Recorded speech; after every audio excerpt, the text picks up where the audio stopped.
A case control study conducted by the Lancet Neurology in August 2007 found that epilepsy may be linked to an increased suicide risk.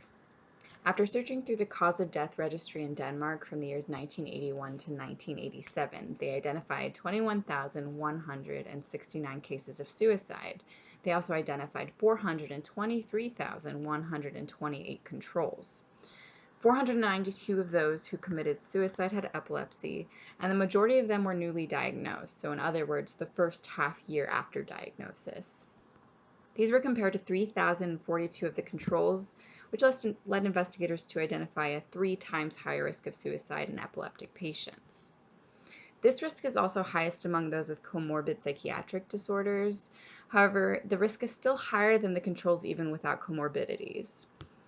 The study also took into account other factors such as socioeconomic status and demographic differences, and still found a higher risk in epileptic patients regardless. One thing that the study didn't take into account was the type of epilepsy, such as generalized seizures or grand mal seizures, which affects all of the brain, or focal seizures, such as partial complex epilepsy or temporal lobe epilepsy, which only affects one part of the brain.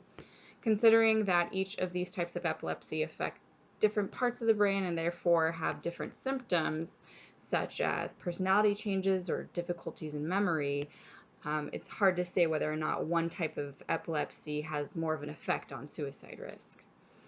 So again, suicide risk was found to be 3 times higher in epileptic patients compared to controls, regardless of social factors such as demographic changes, socioeconomic status, comorbid psychiatric disorders, even though risk may increase even more.